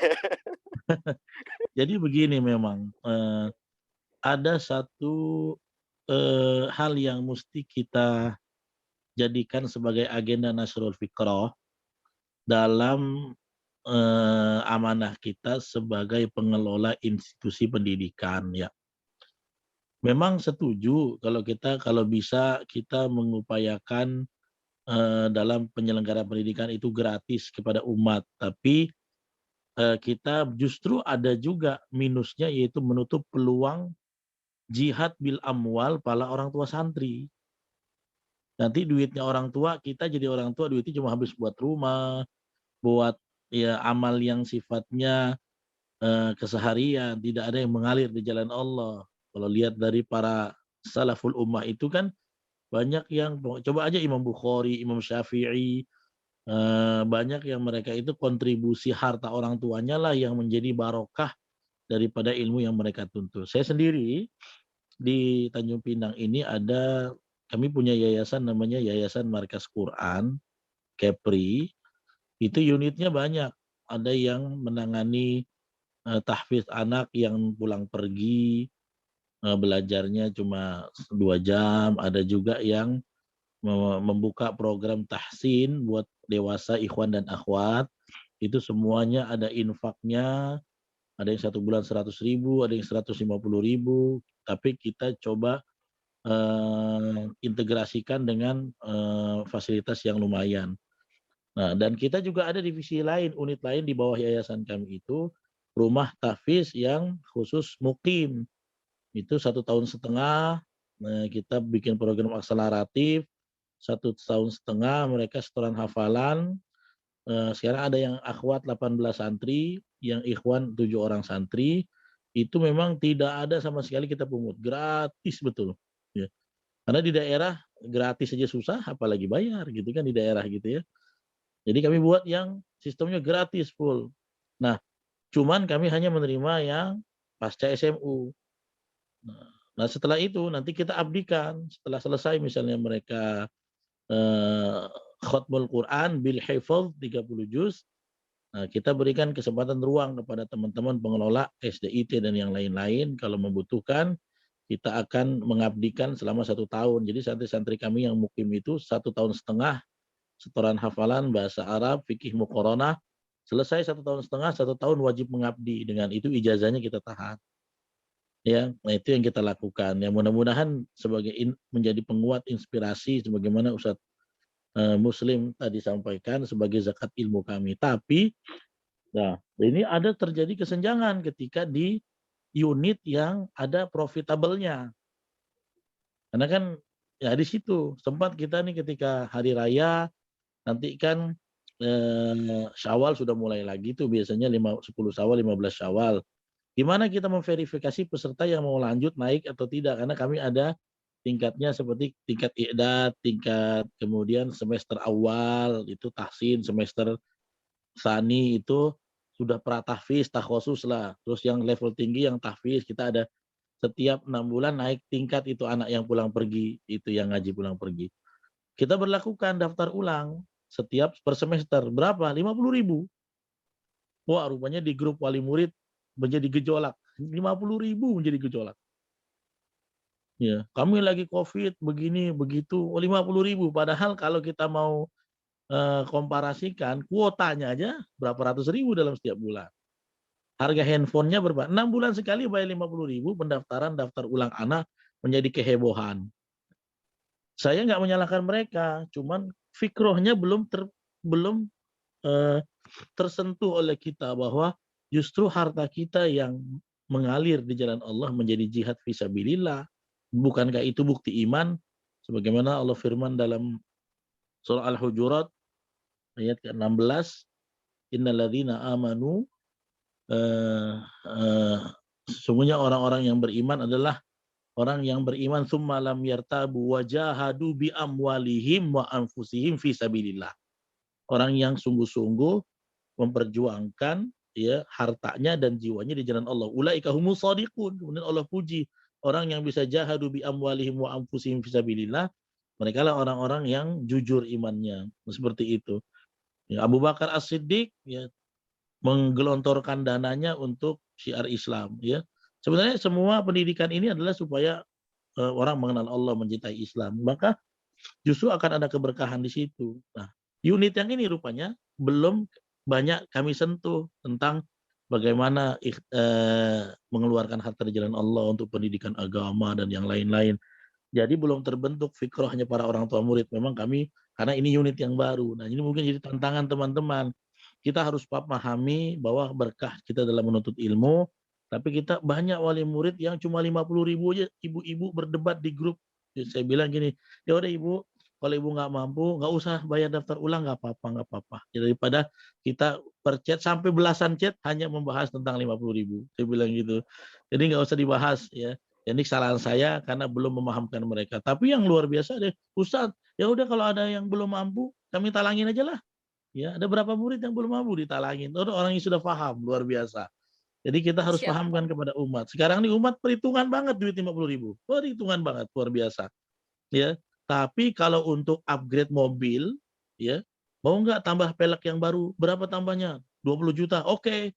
Kalau mau beli HP, mau yang RAM-nya besar nggak? Tambah berapa? 5 juta. Ringan aja, ringan banget. Tapi giliran bayar anak 50.000, bahkan ada yang guru TPK itu sampai sendalnya bolong-bolong. Kenapa? Sampai infak orang tua murid ngutang 4 bulan. Padahal 1 bulan ada yang cuma 20.000. Nah, ini yang harus jadi PR kita, bahwa pembiayaan untuk agama itu adalah harta yang barokah. Ya, kalau ini sudah bisa termainstream dalam hati umat muslim, maka akan seperti Nabi. Nabi ketika sudah dakwah untuk pendidikan Islam, itu coba nanti dikaji. Dari mana sumber dana Nabi? Nabi nggak berdagang lagi kan setelah menjadi Rasul. Dari mana? Rupanya di belakang itu ada wakaf produktif yang mengalir mensupport dalam biaya pendidikan yang dilakukan Nabi dalam menyebarkan tauhid dan Islam. Kira-kira itu, ya, ini ada curcolnya dikit nih. Mudah-mudahan teman-teman sesama penyelenggara pendidikan, kita sama-sama bisa saling menguatkan. Kadang-kadang kita bertemu orang yang sekarang girohnya pengen jadi anaknya jadi hafiz, tapi belum punya pemahaman yang syumul, ya, yang syamil, jadi menjadi tantangan kita. Bahwa hal ini yang jadi presentasi dari hari ini harus tersosialisasikan di lembaga kita. Pembiayaan itu salah satu ikhtiar yang keniscayaan dalam pendidikan dan keberkahan bagi pemilik harta itu sendiri. Demikian, Assalamualaikum warahmatullahi wabarakatuh. Waalaikumsalam warahmatullahi wabarakatuh. Jazakumullahu khairan, Ustaz Risa Hafiz. Masya Allah, pengalamannya mencerahkan kita. Ustaz Muslim, Fadl, atau yang lain? Ya, itu juga sama Ustaz di tempat Ana Ustaz di rumah tahfiz itu. Rumah tahfiz Nawawi di Cipayung atau Cilangkap. Jadi karena memang awalnya itu sebelum pandemi, itu ownernya itu nggak mau nerima bantuan dari wali murid satu speser pun nggak mau. Nah, namun qadarullah datang pandemi dan usaha beliau itu langsung turun drastis, sehingga tidak membiayai satu peser pun untuk rumah Quran, kecuali untuk listrik aja kali, listrik. Tapi kalau untuk dana pengajar, itu tidak dibiayai sama sekali. Dan Ana ketika itu sudah keringat dingin, Ustaz. Gimana caranya ngebiayain para guru? Sedangkan sebelumnya kita dibiayai oleh ownernya. Ya, alhamdulillah. Namun qadarullah, Ustaz, kita memang dari awal pertama memupuk rasa memiliki dari wali murid. Jadi rumah Quran ini juga milik wali murid juga. Yang kedua, tambah lagi kita servis mereka dengan servis yang bagus. Ada masalah apa kita servis. Nah, walaupun walaupun ada beberapa ketika kita menetapkan untuk untuk SPP per bulan ketika masa pandemi agar mengcover gaji para pengajar itu 50.000 Ustaz ya. Jadi kita punya 6 guru Ustaz. Punya 6 guru. Nah, itu satu guru itu gajinya 1,5. Gajinya 1,5. Mengajar hanya 2 jam tiap hari. Jadi kalau jumlah muridnya 150, kalau kita kali 50 itu udah lumayan, Ustaz. 7,5 ya. 7.500 itu udah bisa cover. Namun qadarullah dengan usaha yang kita pupuk dari awal, yang membayar SPP 50.000 seperti kata Ustaz Hafiz itu terhitung hanya 30% dari jumlah murid. 30% dari jumlah murid. Jadi 150 anak mungkin hanya 50 anak lah yang bayar atau 30 anak lah yang bayar. Namun qadarullah, subhanallahil azim, ada orang tua murid yang ngasih 500, 300, 2,5. Jadi setiap bulan itu tercover semua, Ustaz. Bahkan ada yang lebih. Subhanallahil azim. Bahkan ada orang tua murid ketika beberapa bulan lalu itu dia rapel itu. Rapel sampai 5 bulan. 50.000 dikali 5. Subhanallah. Jadi ya matematikanya benar-benar matematika langit, Ustaz. Kita udah ngitung secara teliti kalau seandainya setiap wali murid biar sekian maka akan tercover semua. Namun kata Allah tengah jalan nggak bisa. Ya, tapi alhamdulillah Allah berkata lain. Setiap bulan tercover. Alhamdulillah. Sampai saat ini, Ustaz. Oke, mungkin itu aja, Ustaz. Kalau dari pengalaman Anda sih. Jazakallah khairan, Ustaz nih, Ustaz Riza nih ininya. Pengalamannya.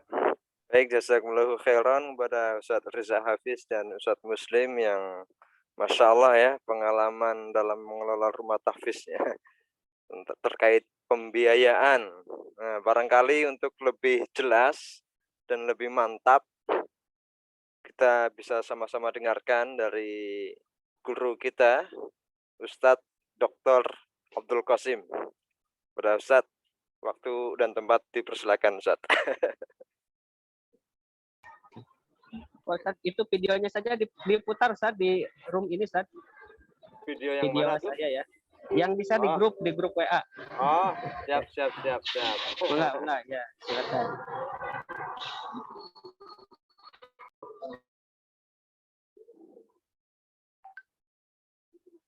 Mana nih?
Ustadz Arifin udah berhasil download ya.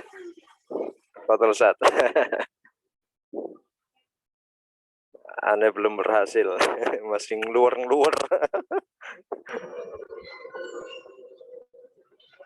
Enggak ya, selamat menyimak. Saya izin keluar dari Zoom ini untuk menghemat baterai saya. Mohon maaf. Ya, baik. Apa yang belum tercover oleh saya ini tadi sudah pemakalah mantap sekali, sangat komprehensif penjelasannya. Jadi saya berterima kasih sekali kepada pemakalah, banyak ilmu yang saya peroleh dari perkuliahan hari ini.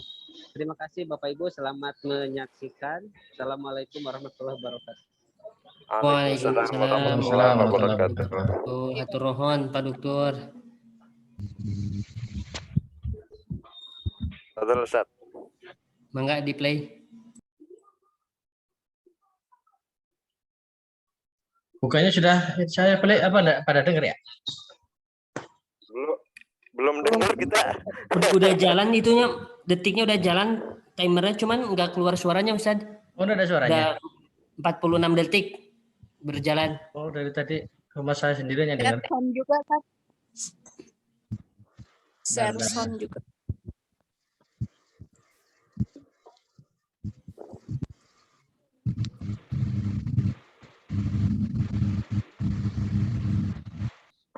Share.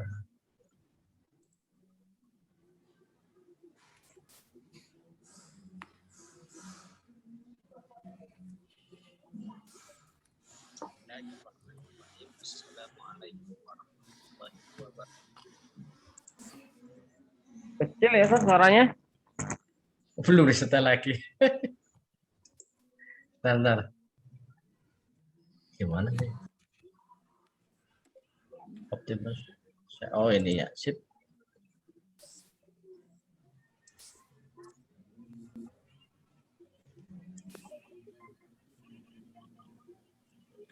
Gimana cara? Bismillahirrahmanirrahim. Assalamualaikum warahmatullahi Suaranya wabarakatuh. kedengeran? Ya, Bismillah, alhamdulillah, Jelas, wassalatu jelas. wassalamu ala rasulillah. Alhamdulillah sudah bisa. Ustaz Arifin, jazakallah khair, barakallahu fikum. Rabbi syrah li sadri wa yassir li amri wahlul 'uqdatam min lisani yafqahu qawli waj'alni waziran min ahli wa ya rabbi bil ikhlasi khallis qulubana minasyirki wal isyani haqqan takhallasat. Alhamdulillah, puji syukur kita panjatkan kehadrat Allah Subhanahu wa taala. Kita bisa melanjutkan perkuliahan kita tentang tafsir pendidikan agama Islam. Insya Allah hari ini kita akan membahas tentang pembiayaan pendidikan, perspektif tafsir Al-Quran ya. Biaya pendidikan ini merupakan salah satu standar nasional pendidikan, artinya memiliki peranan yang sangat penting untuk mewujudkan keberhasilan pendidikan. Di sini ada dua ayat yang akan kita bahas. Yang pertama dalam surat An-Nisa ayat 58. A'udzu billahi minasyaitonir rajim. Bismillahirrahmanirrahim. Innallaha ya'murukum an tu'addul amanati ila ahliha wa idza hakamtum bainan nasi an tahkumu bil adl. Sesungguhnya Allah menyuruhmu menyampaikan amanat kepada yang berhak menerimanya. Dan apabila kamu menetapkan hukum di antara manusia, hendaknya kamu menetapkan dengan adil. Al-Quran Surat An-Nisa ayat 58. Nah, ini salah satu ayat yang akan kita jadikan acuan dalam hal pembiayaan pendidikan, begitu ya. Ada beberapa sebelum kita melihat tafsirnya, yang mana kata-kata kunci ini bisa kita jadikan sebagai salah satu prinsip untuk mengatur dan mengelola pembiayaan dalam proses pendidikan. Di antaranya yang pertama ada kata al-amanah. Ya. Amanah ini dalam kamus bahasa Arab kontemporer dijelaskan hiya nazahatun wa sidqun wa ikhlasun wa sabatun alal ahdi wa wafaun aksuha khiyanah. Amanah ialah sebuah integritas, kejujuran, keikhlasan, komitmen terhadap kesepakatan dan loyalitas. Kebalikannya adalah khianat. Jadi kita bisa mengambil kesimpulan bahwa salah satu prinsip dalam hal pengelolaan biaya pendidikan adalah amanah. Ya. Kita harus amanah dalam mengurus, mengelola pembiayaan pendidikan. Apa itu amanah? Amanah itu adalah sebuah integritas. Integritas itu adalah akumulasi sifat-sifat manusia yang positif, yang mengarah kepada kebaikan dan kemaslahatan. Di dalamnya ada sidkun, ada jujur. Ya. Ini mengelola uang harus jujur. Kalau tidak jujur bahaya sekali ya. Bisa melakukan manipulasi data, bisa melakukan korupsi dan sebagainya. Ya. Wa ikhlasun, ikhlas. Ya. Tentu kalau seorang kepala sekolah misalnya, seorang bendahara tidak ikhlas, ini adalah hal yang mampu mendorong untuk seseorang melakukan korupsi. Contoh seorang kepala, ini saya lebih capek daripada orang lain. Kata bendahara juga sama, saya paling capek di antara guru-guru yang lainnya. Maka saya wajar kalau saya mengambil berapa persen dari uang yang saya kelola. Nah, itu hal-hal tersebut muncul kalau pengelola tersebut tidak ikhlas mengelola biaya atau uang untuk pendidikan. Wasabatun alal ahdi, dan ada komitmen terhadap sebuah kesepakatan. Ketika seseorang diangkat jadi kepala sekolah, jadi bendahara, maka kan di sana ada SK atau ada prosesi pelantikan, di mana pelantikan itu yang menuntut orang itu untuk memiliki integritas yang baik. Ya, maka integritas itulah yang harus dijadikan acuan komitmen dia dalam menjalankan tugas. Maka kalau tidak amanah, tidak komitmen terhadap janji sucinya dalam sebuah pelantikan, maka itu juga tidak aman. Wa wafaun, dan setia, loyalitas terhadap tugasnya, loyalitas terhadap integritasnya. Dan kebalikan dari amanah itu adalah khianat, ya. Khianat itu yaitu tidak bisa menjalankan kepercayaan dengan baik, ya.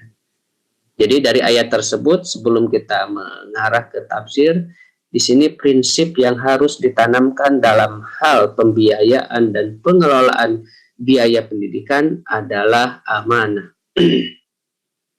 Yang berikutnya ada kata al-hukmu wa idza hakamtum bainan nas an tahkumu bil adli. Hukum adalah isobatul haqqi bil ilmi wal aqli, yaitu proses menegakkan kebenaran dengan ilmu dan akal. Nah, tentu dalam hal mengurus biaya pendidikan, kita harus menjalankan hal tersebut dengan baik dan benar. Tentu baik dan benar itu adalah atas dasar ilmu dan akal, ilmiah dan rasional, ya, seperti itu. Tentu kita tidak menyatakan benar tanpa dasar ilmu yang kuat. Kita tidak bisa menyatakan sesuatu yang benar tanpa rasionalitas yang bisa dipertanggungjawabkan. Itu juga hal yang harus kita perhatikan dalam mengurusi biaya pendidikan. Kemudian al-adlu bil adli, harus dengan adil. Apa itu adil? Ya, dalam Mu'jam Mufradat Al-Fadil Quran Ar-Raghib Al-Asfahani disebutkan bahwa al-adlu huwa at-taqsitu 'alas sawa'i. Ya. Adil itu adalah proses pembagian yang sama. Wal musawatu fil mukafaati, dan adanya kesamaan dalam hal pemberian balasan. In khairan fa khairun, apabila amalnya baik maka balasannya baik. Wa in syarran fa syarrun, dan apabila amalnya buruk maka balasannya juga harus buruk, ya. Nah, di sini adil itu menurut versi yang pertama adalah pembagiannya sama. Ya, memberikan gaji kepada karyawan yang kerjanya sama, ya gajinya atau upahnya juga sama, ya. Atau sama berdasarkan kualitas kerja. Kalau kualitas kerjanya baik, gajinya baik. Kalau kualitas kerjanya buruk, ya buruk. Ya, seperti itu. In khairan fa khairun. Ya, ini strukturnya agak menarik, ya. In khairan fa khairun itu adalah membuang kana dan isimnya. Jadi kalau ditakdirkan ingkanal amalu khairan fa jazauhu khairun. Begitu, ya. Jadi dalam kitab Alfiyah banyak membuang kana dan isimnya setelah in dan law. Wa yahdhifunaha wa yakunal khobar wa bada'in walau katsiron dastahar. Wa yahdhifunaha wa yakunal khobar wa bada'in walau katsiron dastahar. Ya. Jadi kalau ada in dan law, ya, sesudahnya itu biasanya ada kana dan isimnya. Hal tersebut mayoritas dibuang kana dan isimnya, yang ada khobarnya in khairon, padahal in kanal amalu khairon, yaitu dalam kitab Alfiyah tadi wayah difunaha membuang khobar, wayah difunaha membuang kana dan isimnya, wayabkuna khobar, mereka menetapkan khobarnya saja. Kapan? Ba'da in walau, setelah in dan lau, ya. Kalau kita mendengarkan hadis Nabi, balighu anni walau ayatan. Ya. Nah, sama setelah lau di sana juga membuang kana dan isimnya. Karena ada lau. Balighu anni walau kana tablighu ayatan. Ya. Jadi dibaca nasab ayatan itu membuang kana dan isimnya. Kenapa? Karena setelah in atau lau. Ya, seperti halnya dalam fenomena ini, in khairan fa khairun wa in syarran fa syarrun. Ya. Nah, jadi dalam hal pembiayaan pendidikan kita juga harus mengelolanya dengan adil. Memberikan upah adil, ya. Adil itu bisa dari persamaan status dan pekerjaannya, atau bisa kita dari perspektif kualitas kerjanya. Ya, yang bagus kerjanya diberikan 1 juta, yang biasa-biasa bekerjanya diberikan 500.000 misalkan. Nah, itu juga adalah adil, ya. Karena al-musawah fil mukafa'ah in khairan fahirun wa in syarran fasyarrun, ya. Atau adil dalam makna lain, i'ta'u kulli dzi haqqin haqqahu. Adil adalah memberikan kepada setiap yang memiliki hak atas haknya. Nah, dalam hal pendidikan pasti di dalamnya ada orang-orang yang terlibat dalam hal penyelenggaraan pendidikan. Ada yang sebagai satpam, ada yang sebagai tenaga kependidikan, sebagai pendidik, sebagai kepala sekolah. Nah, mereka setelah menunaikan kewajibannya sesuai dengan tupoksi masing-masing, maka mereka berhak untuk mendapatkan hasil jerih payah keringat mereka berupa upah. Maka kita berikan upah mereka itu dengan adil, ya, karena mereka memiliki hak atas keringat dan pekerjaan mereka dalam mewujudkan proses pendidikan dan pembelajaran, gitu ya. Jadi kalau melihat kosakata keyword dari ayat-ayat tadi tentang pembiayaan pendidikan, kita bisa memaknai amanah, kemudian dengan al-hukmu dan juga al-adlu. Ya. Nah, mari sekarang kita melihat beberapa tafsir, ya, mengenai ayat tersebut yang berkenaan dengan pembiayaan pendidikan. Dalam tafsir Tarbawi karangan Anwar Al-Baz dijelaskan, ayat tersebut mengandung makna qiyamu kulli insanin biriayati mas'uliyatihi. Ya, artinya setiap manusia harus melakukan tanggung jawabnya dengan baik. Wastihdamul amanati, dan menggunakan amanah itu fi taatillah, dalam ketaatan kepada Allah. Wal bu'du, dan menjauhi amma haramallah, sesuatu yang dilarang oleh Allah. Jadi prinsipnya adalah amanah itu adalah totalitas kita dalam taat kepada Allah. Taat kepada Allah itu yaitu dengan menjalankan perintah Allah dan juga menjauhi larangan Allah. Nah, kemudian jadi sudah ketangkep bahwa prinsip pembiayaan pendidikan itu harus dikelola dengan amanah. Maka kita pertajam, ya, konsep amanah dalam Islam ini. Saya mengutip dari tafsir Al-Lubab, fa amanatul lisani, ya, alla yastamilhu fil kidbi wal ghibati wan namimati wal kufri wal bid'ati wal fahsyi. Jadi amanah itu totalitas kita, ya. Yang pertama di sini anggota badan kita harus amanah. Pertama, amanah lisan. Apa amanah lisan itu? Ya, kita tidak menggunakan lisan kita itu untuk berbohong. Ya, berbohong dalam melaporkan keuangan itu kan tidak boleh. Wal ghibah, ya, mengumbar kejelekan orang lain, ya, menjelek-jelekan bendahara, menjelek-jelekan kepala sekolah, wan namimah, adu domba, wal kufri, kekufuran, wal bid'ah, melakukan hal yang bid'ah, wal fahsyi, dan melakukan atau berkata-kata yang jorok. Ya, itu amanah lisan. Lisan kita harus amanah. Wa amanatul ain, dan amanah mata, alla yastamilaha fin nadril haram. Tidak menggunakannya untuk melihat hal-hal yang diharamkan, melihat aurat, melihat maksiat.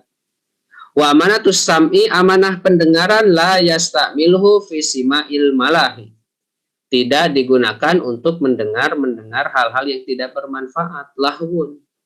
Wal manahi, mendengarkan hal-hal yang membicarakan sesuatu yang dilarang oleh Allah. Wasima'il fahsi, mendengarkan hal-hal yang jorok. Wal akadzib, dan mendengarkan hal-hal kebohongan.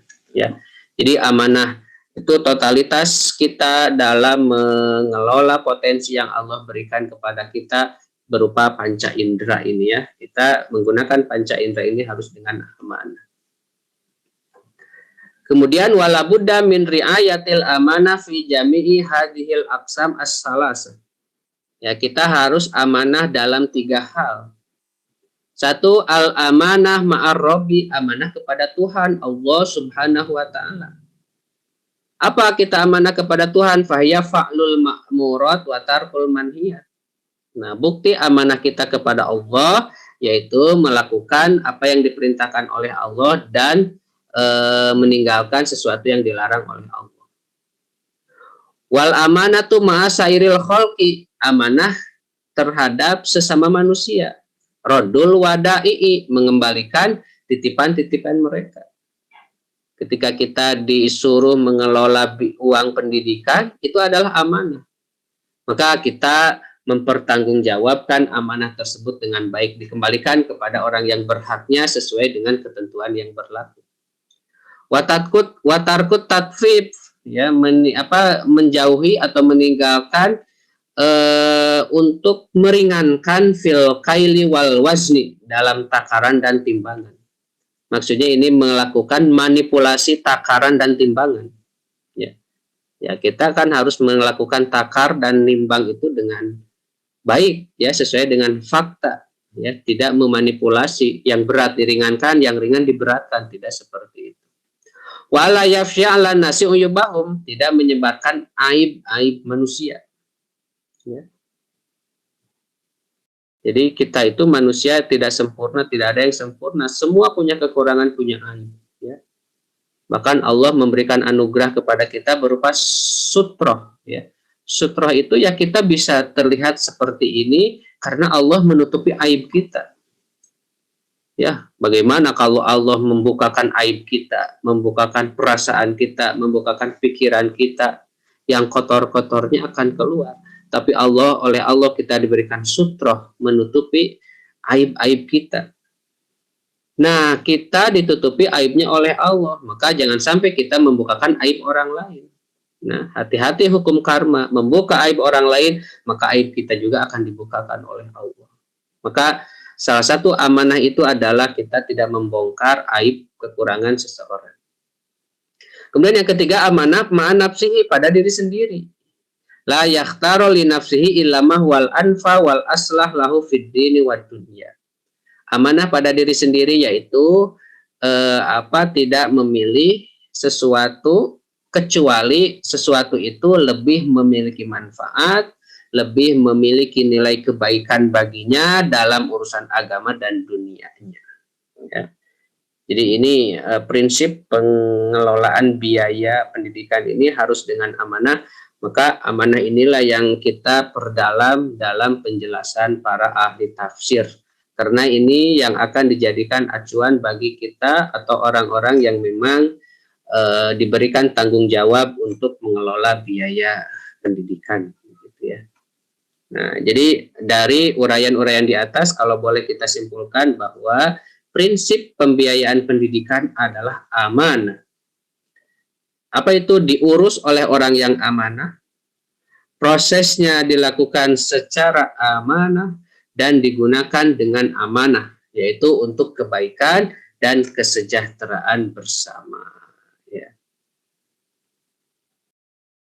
Insya Allah ya, dalam lembaga pendidikan, kalau orang-orang yang megang biaya pendidikannya jujur, tidak korupsi, insya Allah itu pendidikan itu akan berjalan dengan baik dan orang-orang yang ada di dalamnya akan sejahtera, begitu ya. Nah, ayat yang kedua tentang atau dalam Al-Qur'an surat Al-Baqarah ayat 197, A'udzubillahi minasyaitonirrajim. Bismillahirrahmanirrahim. Wa tazawwadu fa inna khairaz zadi taqwa wattaquni ya ulil albab. Bawalah bekal, karena sungguhnya sebaik-baik bekal adalah takwa. Dan bertakwalah kepadaku, wahai orang-orang yang mempunyai akal sehat. Ya. Nah, jadi biaya pendidikan dipahami sebagai bekal. Bekal untuk apa? Bekal untuk menyelenggarakan proses pendidikan dengan baik. Ya. Maka harus dipersiapkan. Ya. Nah, di sini konsep bekal yang ada dalam Al-Quran maksudnya apa? Ya. Az-zadu huwa ma yaktasibuhul insanu fi hayatihi min khairin aw syarrin aw hajatin asasiyatin la yustata'u biduniha at-taqaddumu awin numuwu. Maaf ya, tidak ada tanwinnya. Bekal adalah sesuatu hal yang dicari atau dikumpulkan oleh manusia dalam kehidupannya. Baik itu kebaikan atau keburukan. Yang namanya bekal adalah sesuatu yang kita cari, kita kumpulkan untuk kehidupan kita. Maka bekal kita tergantung kitanya, apakah kita mengumpulkan bekal yang baik atau mengumpulkan bekal yang buruk. Ya. Atau bekal itu adalah kebutuhan utama, kebutuhan pokok, yang mana tanpa kebutuhan tersebut kita tidak akan berkembang dan maju. Ya. Jadi kebutuhan utama yang mana tanpa kebutuhan itu kita tidak akan berkembang dan maju. Contoh, kalau kita mengatakan bekal itu adalah uang, tanpa uang misalkan kita tidak akan maju dan tidak akan berkembang. Ya, bisa. Kalau kita mengatakan bekal itu adalah ilmu, maka kalau kita tidak memiliki ilmu, kita tidak akan maju dan berkembang. Lembaga pendidikan kalau tidak memiliki biaya pendidikan, maka lembaga tersebut tidak akan taqaddum dan tidak akan tanmiyah, ya, tidak akan maju dan tidak akan berkembang. Itulah bekal. Maka persiapkan bekal, salah satunya biaya pendidikan agar pendidikan tersebut bisa maju dan berkembang. Ya. Kemudian prinsip pengumpulan bekalnya itu dengan takwa. Ya. Apa itu takwa? Hifdzus syai'i mimma yu'dihi wa yadurruhu. Takwa itu adalah menjaga sesuatu dari sesuatu yang bisa menyakiti dan membahayakannya. Ya. Jadi harus dengan takwa. Ya, takwa itu kita takut terhadap hal yang bisa menyakiti kita. Kalau kita mengurus uang, kita korupsi, ya. Tapi kalau kita punya takwa, takut bahwa dengan korupsi itu bisa menyakiti kita. Ya. Minimal kalau kita korupsi ketahuan di penjara, atau kesananya kita masuk neraka. Wa yadurruhu, dan takut dari hal-hal yang bisa membahayakan kita. Bahaya. Kalau kita mengkorupsi dana biaya pendidikan, kita harus minta maaf kepada siapa nanti? Ya. Mengambil dana pendidikan, misalkan uang siswa-siswi kita yang jumlahnya banyak.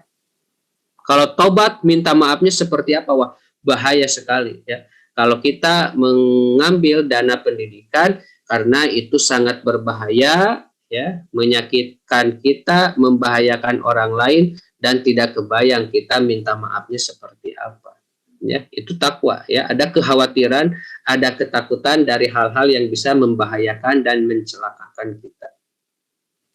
Kemudian dikelola oleh ulul albab. Ya, ulul albab itu ashabul aqlil khalis minasyawaib. Ulul albab adalah orang-orang yang memiliki akal yang bersih dari kotoran-kotoran. Ya. Tentu kan ini mengelola biaya, mengelola uang itu godaannya sangat berat, godaannya sangat besar.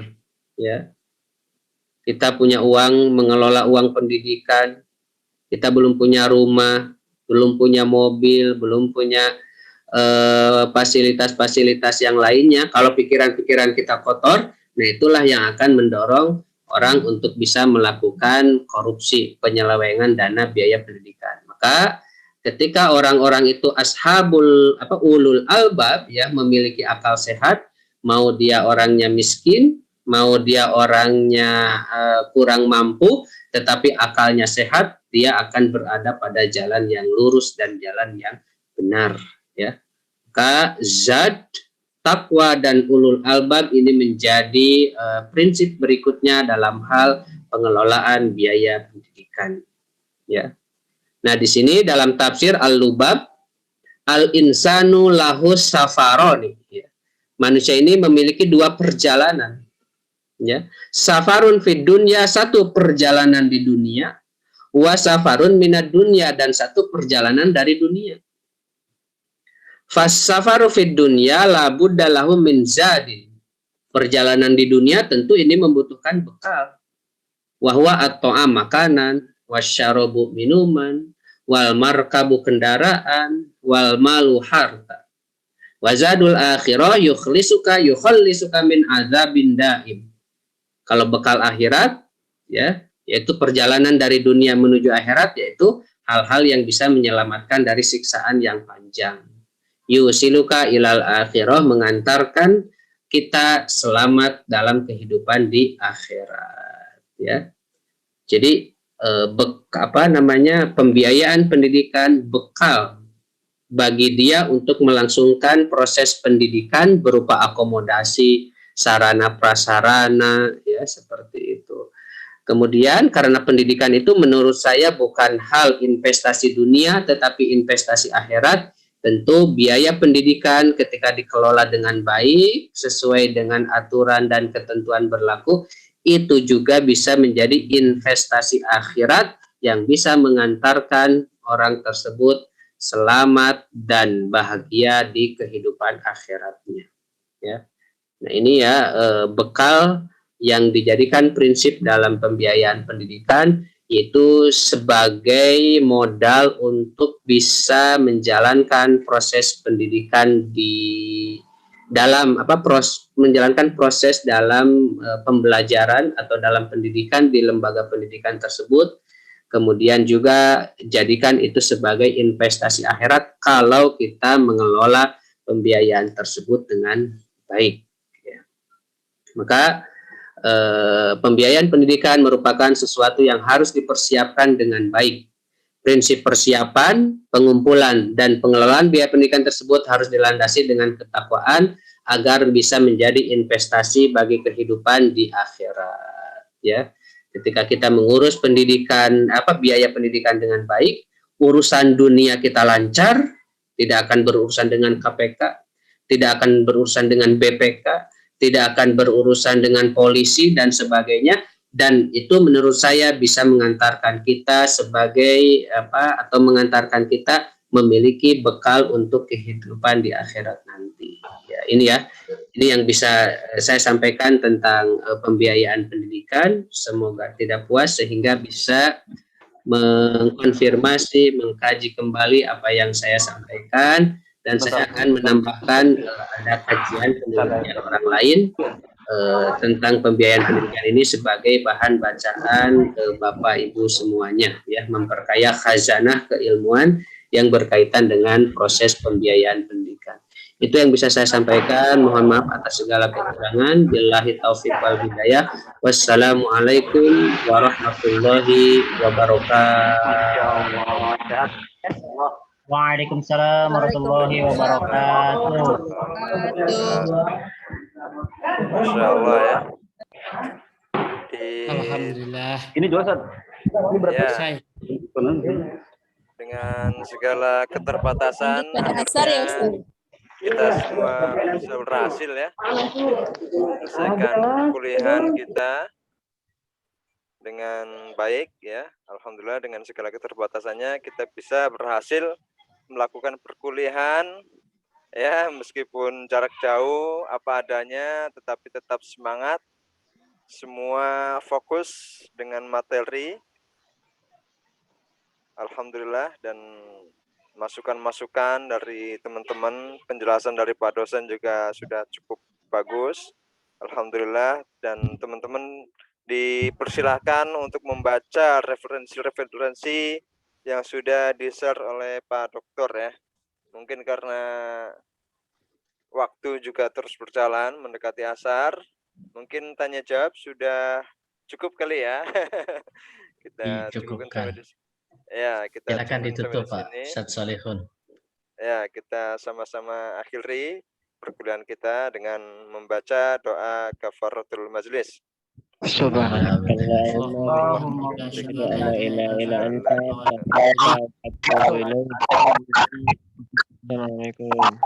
Baik, assalamualaikum warahmatullahi wabarakatuh. Waalaikumsalam warahmatullahi wabarakatuh.